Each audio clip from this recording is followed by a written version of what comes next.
দেখেছি গত পরশুদিন আমাদের এই রাজ্য সরকারের একজন প্রিন্সিপাল সেক্রেটারি, তিনি ওয়াটার রিসোর্স ডিপার্টমেন্টের দায়িত্বপ্রাপ্ত মিস্টার গিত্তে, তিনি সফর করেছেন বিলোনিয়া শহরে অদূরে। সেখানে বাংলাদেশ বাঁধ নির্মাণ করছে এবং তার কিছুদিন আগেও আমাদের বিলোনিয়ার মহকুমা বিলোনিয়ার বিধায়ক মাননীয় দীপঙ্কর সেন মহোদয়, তার আরেকজন বিধায়ক অশোক মিত্র, তারাও এ বিষয়ে জেলা শাসকের কাছে স্মারকলিপি দিয়েছেন এবং কুসুম এলাকা সফর করে যে আগামী দিন বর্ষা আসলেই যে বিপদ হবে, মানে এই কারণে সরকার পদক্ষেপ বা সরকার তরফ থেকে উদ্যোগ গ্রহণ করে দাবি জানিয়েছেন।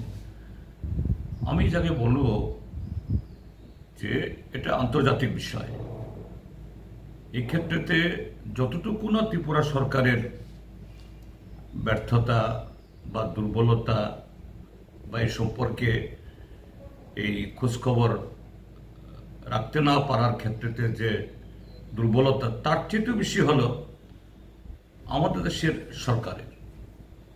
কারণ আন্তর্জাতিক বিষয়, বর্ডারের এপারে বা ওপারে এরকম কিছু নির্মাণ যদি হতে হয়, যেমন কাঁটাতারের বেড়া, আমাদের ত্রিপুরা রাজ্যের চারিদিকে প্রায় 700 কিলোমিটার বর্ডার, অল্প এলাকা বাকি আছে, তার কাঁটাতারে বেড়া হয়েছে।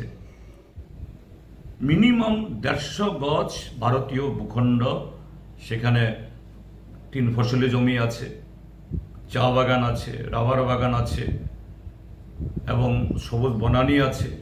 এরকম অমূল্য কোটি কোটি টাকার সম্পদ এবং বিরাট এলাকা ছেড়ে দিয়ে আমাদের এই কাঁটাতারে বেড়া নির্মাণ করতে হয়েছে।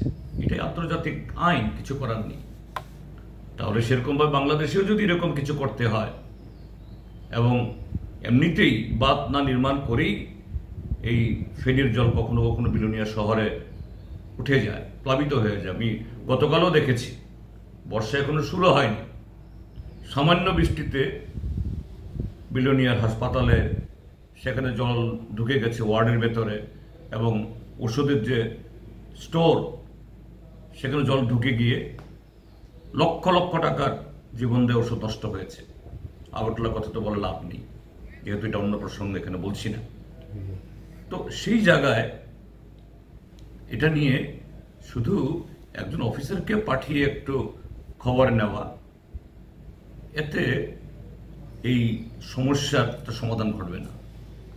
ত্রিপুরা সরকারকে দ্রুত ভারত সরকারের সংশ্লিষ্ট মন্ত্রক এবং আমাদের বিদেশ দপ্তরের তাদের সহযোগিতা নিয়ে ভারত সরকারকে বলতে হবে যে বাংলাদেশ সরকারের সাথে অতি সত্বর কথা বলুন, নতুবা আগামী দিন এটা বিলোনিয়াবাসীর জন্য একটা বিশাল আতঙ্কের হয়ে দাঁড়াবে এবং আমাদের জীবন সম্পত্তির সমূহ ক্ষতি হবে।